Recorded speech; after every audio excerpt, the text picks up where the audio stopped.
Madame, Monsieur, bonsoir, bienvenue dans ce journal à la une de l'actualité. Le pass sanitaire bientôt exigé pour les voyageurs, la vaccination contre la Covid-19 obligatoire pour l'accès à certains services et lieux publics. Les mesures de lutte contre la pandémie se renforcent en Côte d'Ivoire. La réunion du Conseil national de sécurité tenue hier a mis l'accent sur la nécessité de faire barrière à la propagation de cette maladie mortelle. Les Émirats arabes unis s'intéressent au secteur agricole ivoirien. Il est prévu des investissements dans le domaine. Le ministre d'État chargé des Affaires africaines des Émirats en visite officielle en Côte d'Ivoire. Un séjour pour renforcer la coopération entre les deux pays. Il a eu un entretien avec le Premier ministre Patrick Hachi. Les résultats du BTS 2021 sont disponibles depuis ce vendredi. Le brevet de technicien supérieur enregistre un taux de réussite de 46,80% contre 52,93% pour la session 2020. Cette année, il y a donc une régression de 6,13%. Et puis on verra un dossier dans ce journal, il est consacré aux grossesses en milieu scolaire. Ce phénomène était un frein à la réussite des jeunes filles à l'école. Dans certaines régions comme le Gontougou, des initiatives sont en cours pour échanger avec ces élèves. Le Conseil national de sécurité prend de nouvelles dispositions dans la lutte contre la Covid-19. Bientôt, il sera exigé un test négatif ou la vaccination à jour avant l'accès à certains lieux publics. Le pass sanitaire sera obligatoire pour les passagers. Walter Amadou Ouattara revient sur ces grandes décisions du CNS. La situation de la pandémie à coronavirus est préoccupante. À la date du mercredi 8 septembre 2021, la Côte d'Ivoire dénombrait 57 293 cas confirmés de Covid-19, dont 55 165 guéris, 488 décès et 1640 cas actifs. Une réunion du Conseil national de sécurité, CNS, s'est tenue le jeudi 9 septembre 2021. La séance a été présidée par le président de la République, Alassane Ouattara. Il ressort de cette rencontre de grandes décisions, au nombre desquelles la validation de la mixité vaccinale, ce qui permet aux personnes ayant reçu la première dose du vaccin AstraZeneca de recevoir pour la seconde dose le vaccin Pfizer. Le rappel du strict respect des mesures barrières. Notant par ailleurs que la vaccination demeure à l'heure actuelle un moyen de contrôler efficacement l'épidémie. À cet effet, les mesures suivantes sont annoncées. Le lancement d'une vaste campagne de sensibilisation sur la vaccination avant le 15 octobre 2021. La réduction de 5 à 3 jours à partir de la date de prélèvement du délai de validité des tests PCR pour les passagers arrivant en Côte d'Ivoire par voie aérienne dès le lundi 13 septembre prochain. L'adoption à compter du lundi 20 septembre 2021 du pass sanitaire à QR code pour les voyageurs en vue de réduire les fraudes sur les attestations de tests PCR et les carnets de vaccination. Ce n'est pas tout. En fonction de l'évolution future de l'épidémie dans notre pays, des mesures plus contraignantes seront prises, notamment l'interdiction de l'accès aux restaurants, maquis, bars, cinémas, stades, établissements hôteliers, bâtiments administratifs publics et privés, universités et grandes écoles aux personnes non vaccinées ou aux personnes ne disposant pas d'attestation de test antigénique ou PCR négatif datant de moins de 72 heures. Le président de la République a exhorté à nouveau les populations vivant en Côte d'Ivoire à se faire vacciner, à porter les masques dans les espaces et lieux publics ainsi que dans les transports en commun, à se faire laver régulièrement les mains et à respecter la distanciation physique. Enfin, le gouvernement va prendre toutes les dispositions nécessaires le plus tôt possible pour la production locale de vaccins anti-Covid-19. Ce communiqué de la Fondation Children of Africa, en raison de la situation sanitaire actuelle dans le monde et en Côte d'Ivoire, nous vous informons que le gala de la Fondation Children of Africa est reporté au vendredi 11 mars 2022. Cette décision a été motivée pour préserver la santé de tous. Nous espérons que cette nouvelle date vous conviendra. Les équipes de la Fondation restent mobilisées pour mener à bien les nombreuses actions en faveur des enfants d'Afrique. Toutes les réservations et contributions effectuées restent valables pour le prochain gala. C'est signé Dominique Ouattara, présidente de la Fondation Children of Africa, première dame de Côte d'Ivoire. Et une propagation de la maladie a freiné. Cela passe surtout par le respect de toutes les mesures de lutte contre la pandémie. Le point en chiffres de ce vendredi.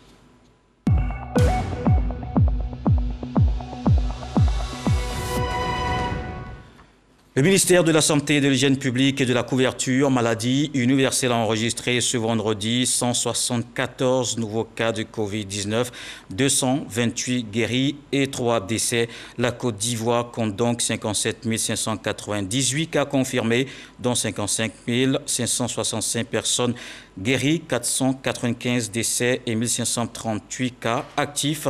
À ce jour, au total, 1 506 289 doses administrées contre la Covid-19. Le ministre d'État chargé des Affaires africaines des Émirats arabes unis était ce vendredi en visite officielle en Côte d'Ivoire, un séjour qui s'inscrit dans le cadre du raffermissement des relations de coopération entre les deux pays. Il a rencontré le Premier ministre Patrick Kachi. Le Cheikh a évoqué les perspectives d'investissement dans le secteur agricole ivoirien. Le reportage de Jean-Luc Bambo. La visite du Cheikh Chakbout bin Nahyan Moubarak Al Nahyan, ministre d'État chargé des affaires africaines des Émirats arabes unis, s'inscrit dans le cadre du raffermissement des relations de coopération entre son pays et la Côte d'Ivoire. Des relations établies depuis les années 90. Avec le Premier ministre ivoirien Patrick Kachi, le Cheikh Nahyan Moubarak Al Nahyan s'est félicité de la bonne tenue de ces relations et envisagé d'autres domaines de coopération possibles entre les deux pays.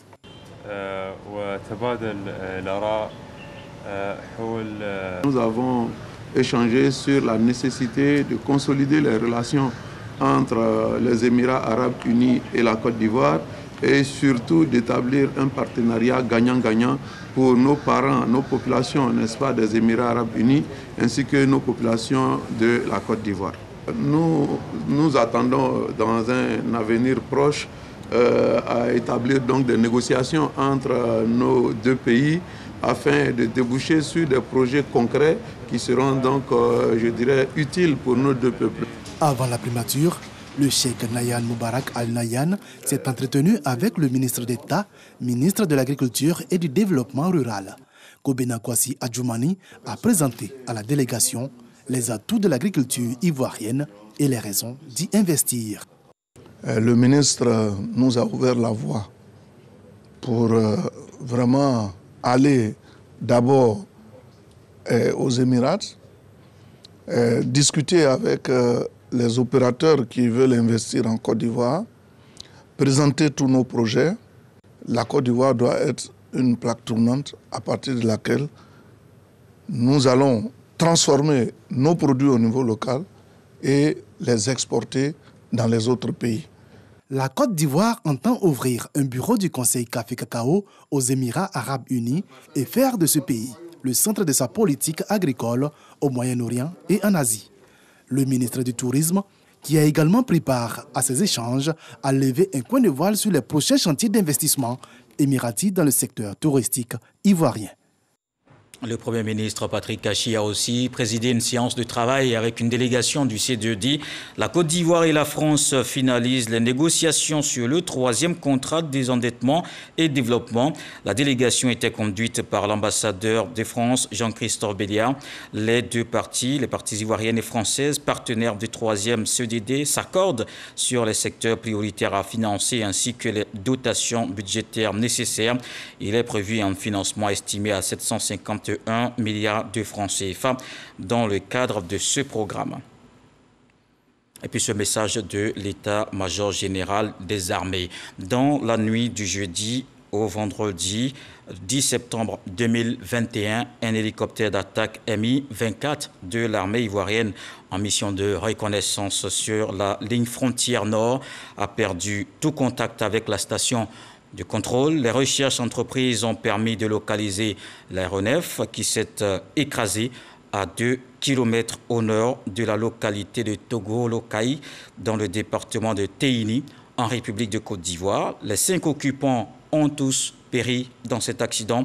Une enquête a été ouverte pour déterminer les circonstances de ce drame. Le chef d'état-major général des armées présente ses condoléances aux familles des disparus et les assure du soutien de l'ensemble des forces de défense et de sécurité de Côte d'Ivoire. C'est un message qui est signé le général de corps d'armée, Lassina Doumbia, chef d'état-major général des armées. Et au niveau de l'enseignement supérieur, les résultats du BTS 2021 sont connus. 46,80%, c'est le taux de réussite sur le plan national. Et il faut noter un recul de 6% par rapport à l'année dernière. Devisoyo, Jamak Djadji. Démarré le 9 août dernier, les résultats des examens du brevet de technicien supérieur BTS sont désormais connus. Répartis dans 125 centres sur l'ensemble du territoire national, ce sont 54 535 candidats sur 56 750 qui ont pris part aux épreuves écrites et pratiques pour cette session 2021. Filière industrielle, 7 931 admissibles sur 14 227 candidats présents, soit un taux de réussite de 53,13%.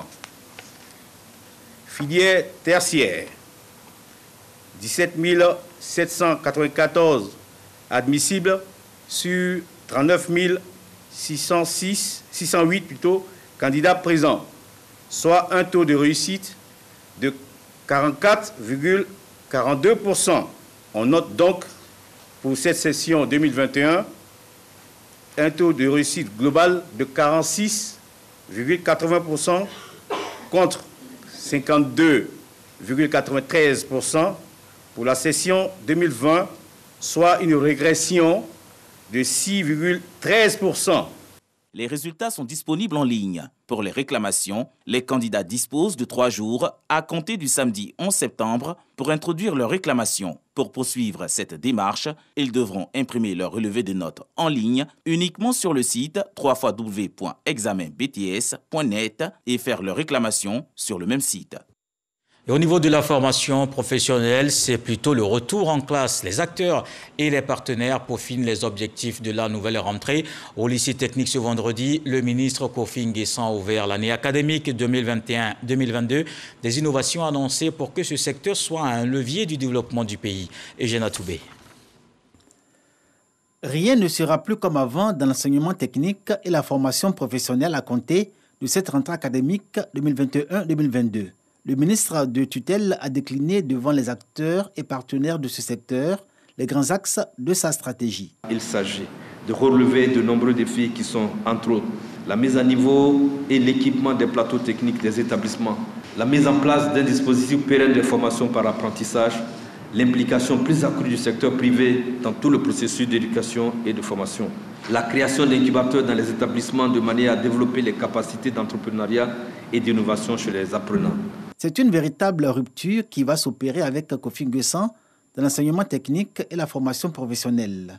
Le thème de la rentrée académique 2021-2022, qui commence ce 13 septembre 2021, annonce la réforme. Un dispositif de formation professionnelle et technique repensé et revalorisé pour une insertion professionnelle réussie et durable. Tout un programme qui emporte l'adhésion des syndicats, des partenaires financiers et du secteur privé.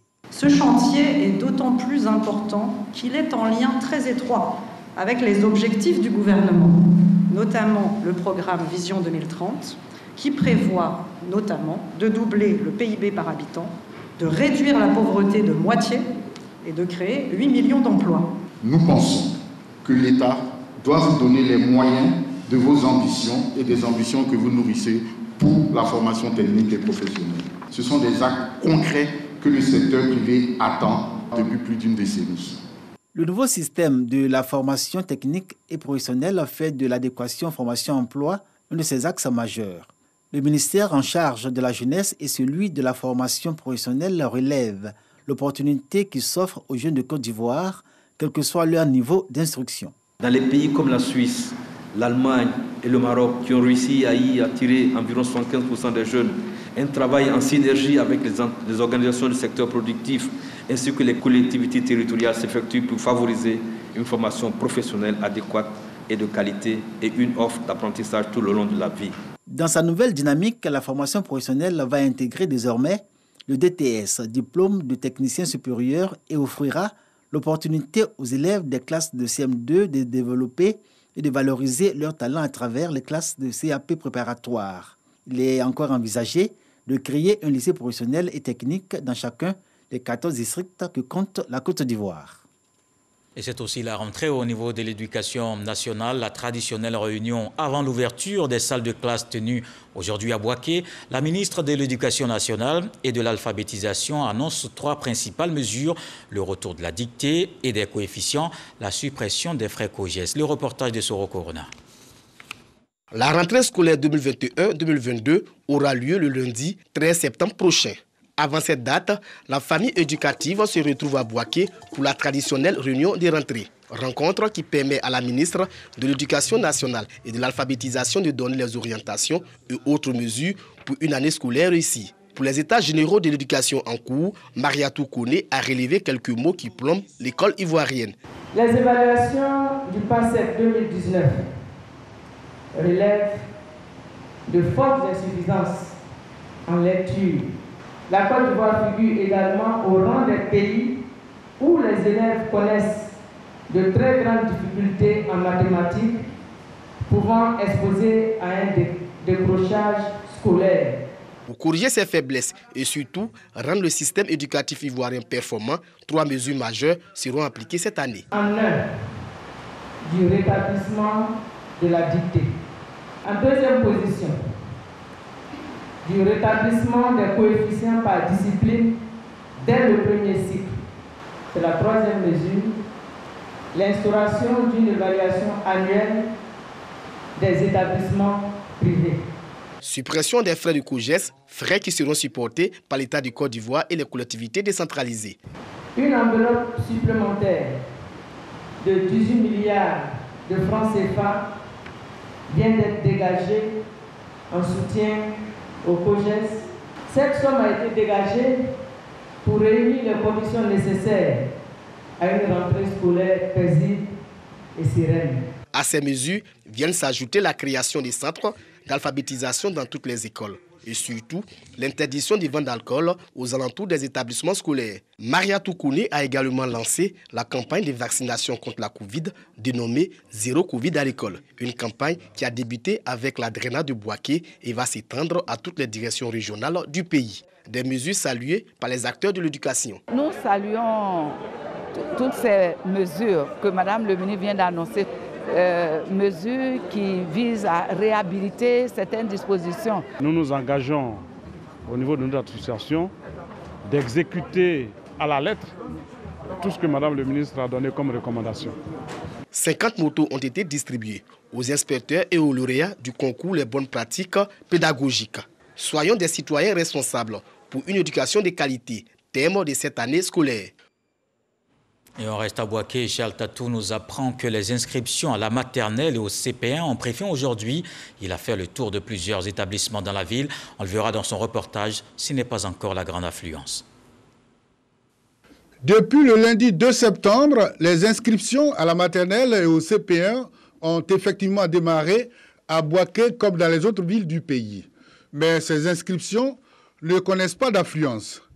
Ici, au groupe scolaire Belleville 2, comme on le constate, les parents d'élèves arrivent au compte-gouttes.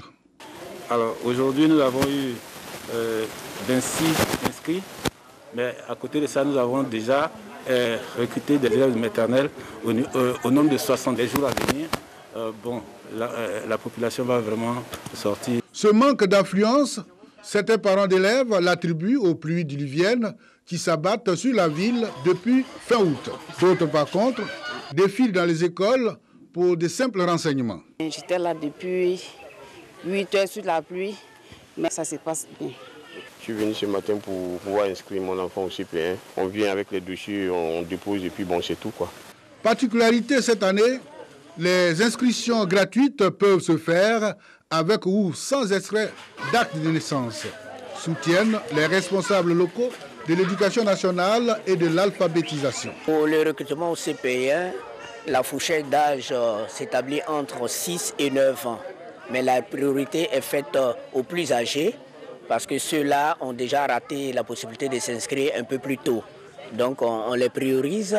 Au niveau de la maternelle, c'est à partir de 3 ans.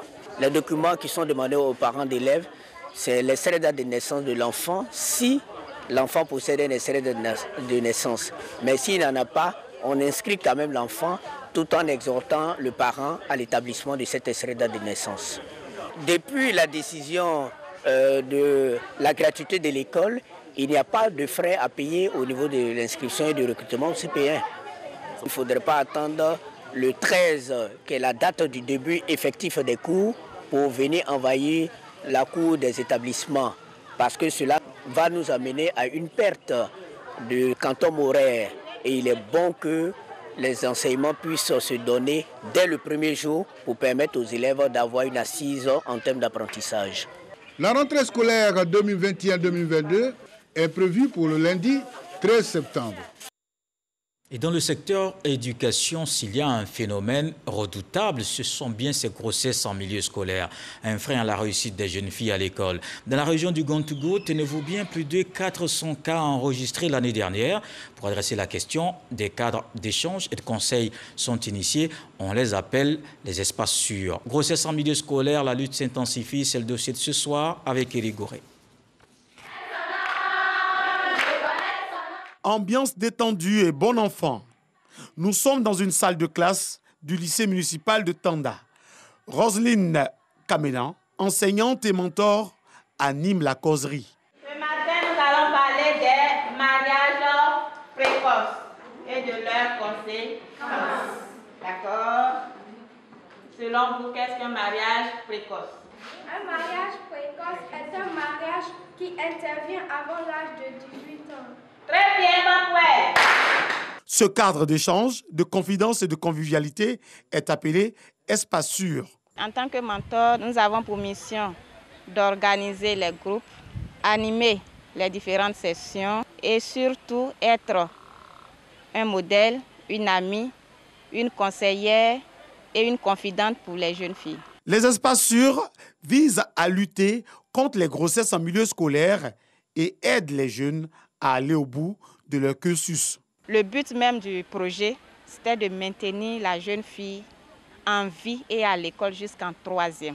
Parce qu'on constatait beaucoup d'avortements qui entraînaient la mort de ces jeunes filles, l'abandon des études dues aux grossesses, ainsi de suite. L'animation des espaces sûrs a été instaurée dans la région du Gontougo au début de l'année scolaire 2019-2020. Dans la région ici, les filles ne dépassent pas le cap du BEPC. Voilà. Une fois qu'elles ont le BEPC, même souvent, à partir de la 4e, on les retire de l'école. Les mentors assurent l'encadrement des filles dont l'âge varie entre 13 et 17 ans. Il y a des sujets qui sont considérés comme tabous, mais avec nous, elles ont la possibilité de s'approcher, de s'ouvrir. J'ai entendu dire qu'il y a une jeune fille de votre âge, à cause de téléphone, elle a couché avec les garçons. Les garçons, elle est allée de garçon en garçon, en homme. Finalement, elle a attrapé une maladie qui l'a conduite à la mort. Donc vous voyez, ce sont des choses à éviter. Dans la région du Gontougo, 46 mentors ont été formés sur les différentes thématiques liées aux compétences de vie. Chaque mentor dispose de 2 espaces sûrs pour une 60aine de filles. Elles sont à leur écoute, leur apportent conseils et orientation. Lorsque nous venions aux espaces sûrs, nous apprenons comment vivre entre parents à la maison.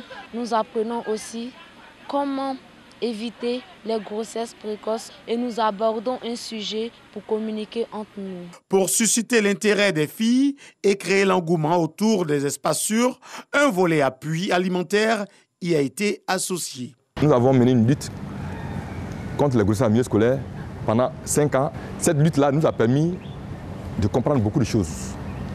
Et ça nous a même permis de faire des petites enquêtes localisées. On a demandé aux filles quelles étaient les raisons qui font de leur vulnérabilité.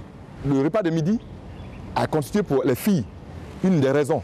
Parce que nous avions proposé, entre payer leur transport, leur donner un kit hygiénique chaque fin du mois et donner un repas de midi. En tout cas, quand on a dépouillé le petit questionnaire, celle qui avait choisi le repas de midi était en pointe. L'une des raisons de grossesse en milieu scolaire, c'est le fait pour ces gamines d'être livrées à elles-mêmes. On est 4. On paie la maison à 5 000.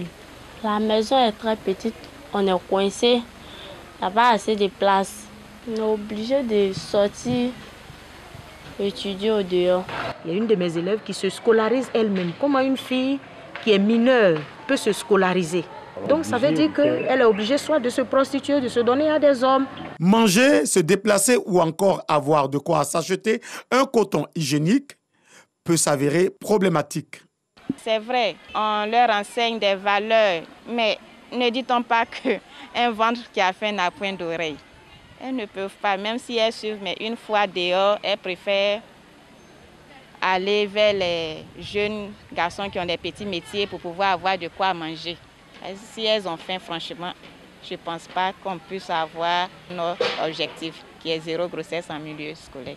En 2019, selon les chiffres officiels, la région du Gontougo a enregistré 401 cas de grossesse en milieu scolaire. Toutes ces filles qui ont été victimes de grossesse, qui n'ont pas pu continuer, on a pu quand même les réinsérer grâce à ce projet. Et je crois que c'est vrai qu'il y a beaucoup de cas qui ont été perdus, mais le peu que nous avons pu avoir, donc avec l'appui de M. le directeur régional, nous avons pu les réinsérer pour leur donner une seconde chance. Pendant plusieurs années, le phénomène de grossesse a été un véritable obstacle à l'épanouissement des jeunes filles. Dans notre lycée, nous pouvons dire que le bilan a été positif. Nous avons constaté que leur rendement en classe est satisfaisant. Il y a eu également la baisse du taux de grossesse. Je peux dire que les élèves apprécient réellement les espaces sûrs. Elles sont toujours présentes. Les mentors aussi, qui sont des mamans, mettent les enfants en confiance et les enfants en réclament. Dans le Gontougo, l'année scolaire 2021-2022 s'annonce avec les mêmes défis. Les espaces sûrs constituent pour l'heure un moyen efficace de lutte pour le ministère de l'Éducation nationale qui s'appuie sur le projet. Le dossier de ce soir, les grossesses en milieu scolaire, la lutte s'intensifie dans le Gontougo. Au niveau du transport aérien, l'aéroport d'Abidjan respecte aujourd'hui les standards internationaux. Le directeur général de l'autorité de l'aviation civile fait le point. C'était à la tribune du forum des directeurs de publication. Il est prévu d'ailleurs un rebond du trafic dans 2 ans. Lanciné Bakayoko. En matière de sécurité aérienne, le taux de conformité de l'aéroport d'Abidjan aux normes mondiales de l'aviation civile est passé de 42% en 2011 à 82% aujourd'hui. C'est le résultat des réformes vigoureuses engagées par l'autorité nationale de l'aviation civile. Nous avons déroulé un plan d'action. Et dans ce plan d'action, il y avait tout. Il y avait le recrutement du personnel, la qualification du personnel, l'élaboration des textes. Nous avons élaboré 300 textes réglementaires, la mise en place d'un dispositif qui permette d'améliorer la sûreté de l'aéroport. Tous ces changements positifs ont également favorisé l'augmentation du trafic passager à l'aéroport d'Abidjan. Sur les 10 dernières années, ce trafic a augmenté de 647 000 passagers à plus de 2 millions en 2019. Ce volume n'est d'ailleurs plus adapté au trafic reçu à l'aérogare. Des travaux sont donc nécessaires. Les statisticiens prévoient que nous retrouvions notre niveau de 2019 en 2023. Donc nous serons saturés. Il faut donc prendre les devants et faire des investissements. Et c'est à cela que l'État s'emploie. Il y a un programme d'extension de l'aéroport d'Abidjan. Ce programme va se réaliser et permettra de faire face à l'augmentation du trafic. À terme, tous ces travaux d'équipement devraient accroître les capacités de l'aéroport d'Abidjan à 5 millions de passagers annuellement. D'autres projets comme la certification de l'aéroport de Bouaké ou le long courrier, en l'occurrence les vols directs vers les États-Unis par la compagnie nationale, sont sur orbite. Et l'Ordre national des pharmaciens, l'Union des pharmaciens privés de Côte d'Ivoire rendent hommage à un des leurs. Le président du Conseil économique, social, environnemental et culturel, le docteur Eugène Akaouele, et ses organisations lui apportent leur soutien dans cette nouvelle mission. Cheikh Koné. C'est le premier d'entre eux à accéder à cette haute fonction d'une institution. Un honneur que la profession a bien voulu matérialiser à travers cette cérémonie d'hommage à l'endroit du président du Conseil économique, social, environnemental et culturel, Eugène Akaouele. La profession pharmaceutique tout entière me charge de vous exprimer sa fierté et ses vives félicitations pour cette brillante nomination. Cela ne pouvait pas passer inaperçu auprès de vos confrères. Ils ont tenu, au nom de la confraternité,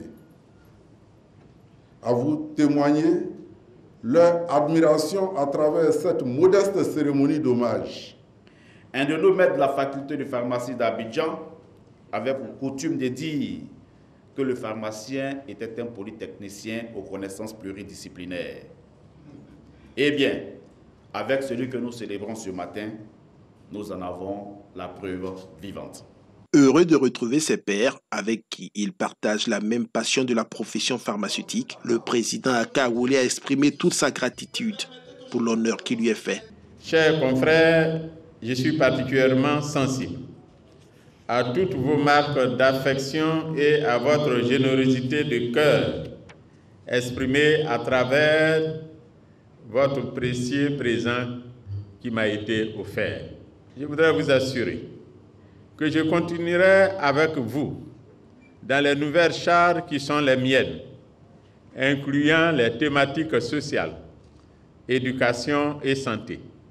Je continuerai, dis-je, à œuvrer avec détermination pour valoriser cet esprit propre à la profession pharmaceutique, mon identité la plus remarquable. Pour cette cérémonie d'hommage, la salle de conférence de la maison du pharmacien s'est trouvée exiguë pour la circonstance. Et en sport, des médailles méritées pour les éléphants basketteurs, les vice-champions d'Afrique décorés par le ministre des Sports. Ils ont été faits hier chevaliers et officiers dans l'ordre du mérite sportif. Arsène Kouassi, Jean-Sylvain Resso. Après leur brillant parcours à l'Afro-Basket 2021, sanctionné par une médaille d'argent, les éléphants basketteurs reçoivent les honneurs de la nation à travers une cérémonie d'hommage et de décoration. En présence de tout le mouvement sportif, y compris les présidents de fédérations sportives, ils ont été élevés tour à tour au grade de chevalier pour certains et d'autres officiers dans l'ordre du mérite sportif par le ministre de la Promotion des Sports et du Développement de l'économie sportive. À la primature, le Premier ministre, Jérôme Patrick Hachi, chef du gouvernement, vous a dit le message de la nation. Il nous a donc instruit aujourd'hui, à la demande du président de la République, d'organiser cette cérémonie solennelle pour vous traduire la reconnaissance de la nation.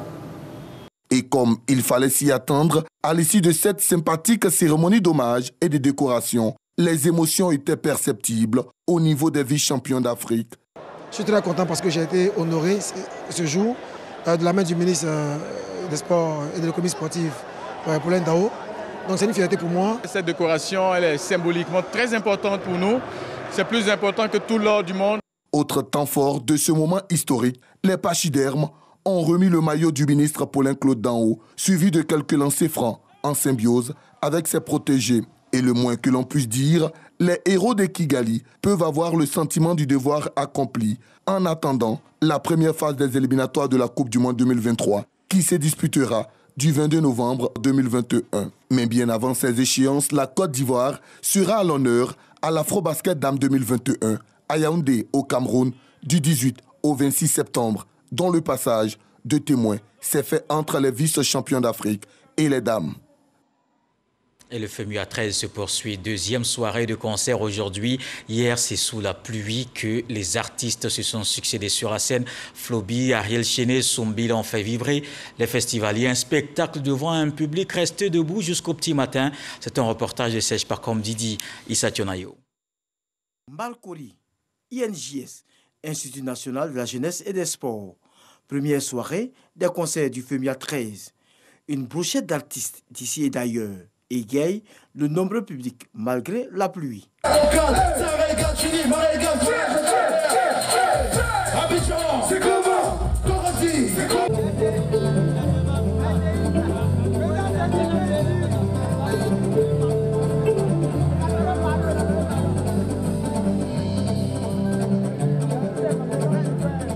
La star burkinabé Flobi fait vibrer ses nombreux fans.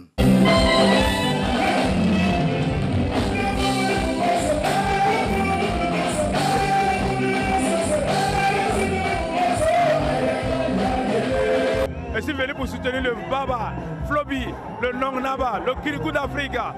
C'est une fierté pour nous les Burkinabés. La note du coupé décalé est défendue par Ariel Chené.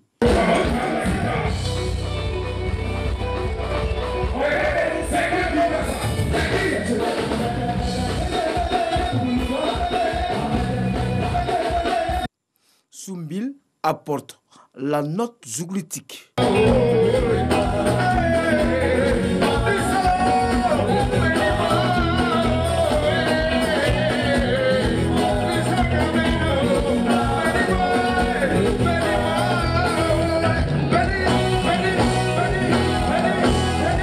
C'est une très belle initiative, comme on dit ici. Le FEMIA n'existe pas, il fallait créer le FEMIA. C'est un festival que j'aime beaucoup parce que c'est un festival à la fois culturel mais aussi social avec tout ce qui est fait autour notamment de la jeunesse. Et le thème cette année, paix et développement, le prouve encore. Donc je suis très contente. D'autres grosses pointures sont annoncées pour ce soir à l'INJS. Et après cette scène de joie, il y a ces pleurs avec cette mauvaise nouvelle, ce deuil qui frappe la Côte d'Ivoire depuis ce vendredi. Le décès de Charles Konan Banny, l'ancien Premier ministre, est décédé à Paris, en France. Moussa Konaté. La triste nouvelle est tombée ce vendredi 10 septembre. Charles Konan Banny est décédé en France, où il avait été évacué pour des soins. Charles Konan Banny fut Premier ministre de Côte d'Ivoire de 2005 à 2007. Avant cette nomination à la tête du gouvernement ivoirien, il a occupé le poste de gouverneur de la BCEAO de 1990 à 2005. Après la crise post-électorale de 2010, il s'est vu confier le poste de président de la commission Dialogue, Vérité et Réconciliation, CDVR, de 2011 à 2014. Cadre du PDCI, Charles Konan Banny a été candidat à l'élection présidentielle de 2015.